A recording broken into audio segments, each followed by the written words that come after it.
If you're a foreign brand thinking about selling in China, whether on Tmall, through cross-border e-commerce, or any other channel, there is one thing you should do before anything else. Before you design your store, before you talk to logistic partners, before you plan your first campaign, register your trademark in China. This might sound like a routine legal housekeeping.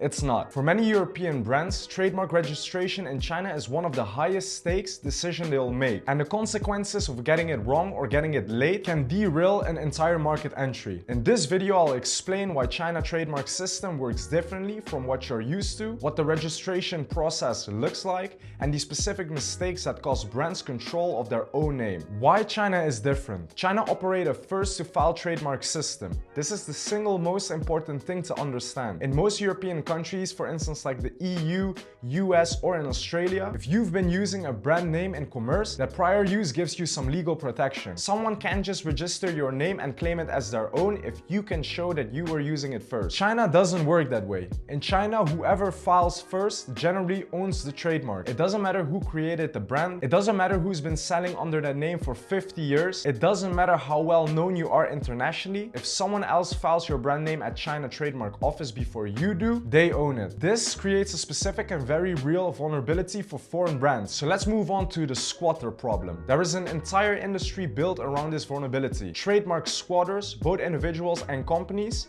actively monitor successful foreign brands and file their trademarks in China before the brands gets around to it. Once they have the registration, they have options. They can demand payment to transfer the trademark to you. They can insist on ongoing licensing fees, essentially making you pay to use your own name. They can refuse to sell at all, blocking your China expansion entirely. Or in worst case scenario, they can start manufacturing and selling products under your brand name. We've dealt with this many times. European brands come to us ready to enter China, and during the preparation process, we discover that someone else already owned their trademark. The outcome are never pleasant. Some brands end up paying huge amounts to buy back their own name. Others find the squatters won't sell and instead demand ongoing payments to license the trademark back. In worst case scenario, squatters are actively manufacturing products under the brand name, selling them to Chinese consumers who have absolutely no idea that they are not buying the real thing. The damage goes beyond lost revenue because this is reputational. Consumers associate poor quality counterfeit products with your brand, and untangling these situations to legal challenges, negotiation, or cancellation proceeds takes years and significant money with no guaranteed outcome. What Tmall actually requires. So let's get practical for a second now about what this means for selling on Tmall. There are two types of Tmall stores.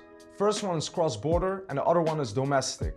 The trademark requirements are different for each. For cross-border stores on Tmall Global, you need a valid trademark in your home country. An EU trademark, a US registration, whatever applies in your market. You don't technically need a Chinese trademark to open a cross-border store. This means that you can launch relatively quick using your existing property. For domestic Tmall stores, you must have a registered trademark in China, specifically with the CNIPA, the China National Intellectual Property Administration. No Chinese trademark, no domestic store. This is a hard requirement with no workarounds. Now, here is where brands make a critical error. They launch cross-border, see that the Chinese trademark isn't technically required, and put the registration on the back burner. Meanwhile, their brands start gaining visibility in China through marketing, influencer campaigns, and social media. A squatter notice, files the trademark, and suddenly the brand has lost the option to ever go domestic and lose control of their own name in the Chinese market. So the lesson here is, if you are going to start a cross-border, register your trademark in China immediately. How registration works. The registration process itself is manageable. It takes time, but it's not complicated if you approach it correctly. You file the application either directly to CNIPA or through the Madrid protocol via WIPA. Within 1 to 2 months, China Trademark Office conducts a preliminary examination. If accepted, you receive a notification,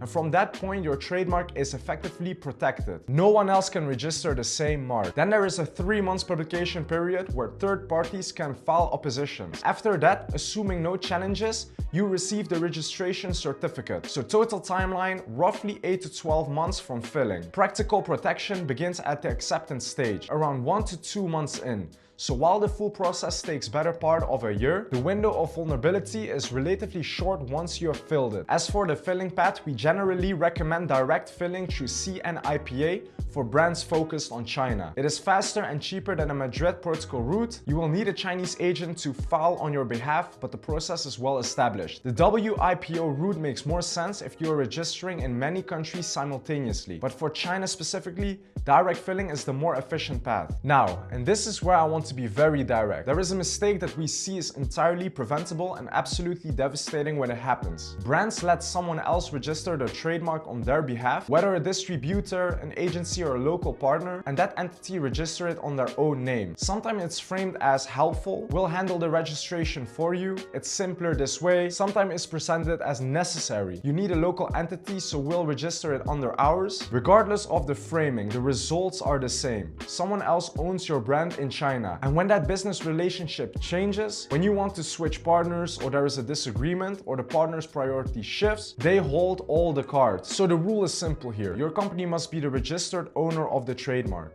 Not a distributor, not a partner, and not an agency. Your company name on the certificate. You control over renewals, it is your asset. Covering your bases. Two more things are worth addressing while we are on trademark. First, classes. Chinese trademarks are registered by product class, just like in other jurisdictions. Don't register only in the class you're currently selling in. Register in every class where you sell or might expand. The incremental cost is small. The cost of discovering a squatter register your brand in a class you overlooked is not. Second, consider registering a Chinese language version of your brand. If your brand becomes known in China and you haven't registered a Chinese name, one of two things happens. Consumers create their own informal Chinese name for your brand, which you can control, or a squatter register an obvious Chinese translation before you do. A Chinese language trademarks give you control over how your brand is represented in Mandarin, prevents others from claiming a Chinese version, and gives you more flexibility in marketing and consumer communication. So what if you check and discover that someone else already owns your trademark in China? Your option depends on the situation. If the registration was in bad faith, meaning a squatter with no legitimate business use,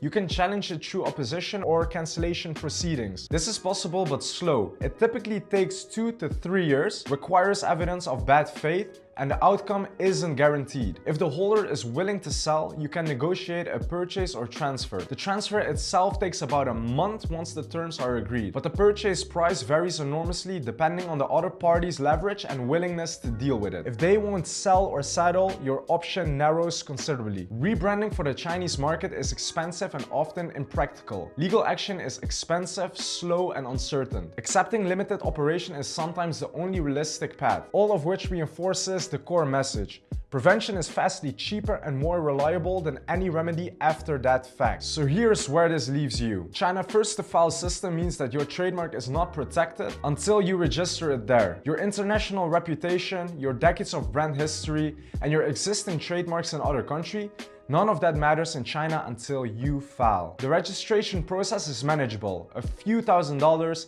8 to 12 months, practical protection within the first couple of months. The cost of not doing it or doing it too late, it measures in tens of hundreds of thousands of dollars. Register in your company's name. Cover all relevant classes. Consider a Chinese language mark and do it now. Not when you are ready to sell, not when you have finalized your China strategy. Now, because every day that you wait is a day that someone else could file first. At Shanghai Jungle, trademark registration is one of the first things we handled for brands entering in China. We file directly through CNIPA in your company's name, covering the classes that matters for your business. If you're thinking about China, this is where you start.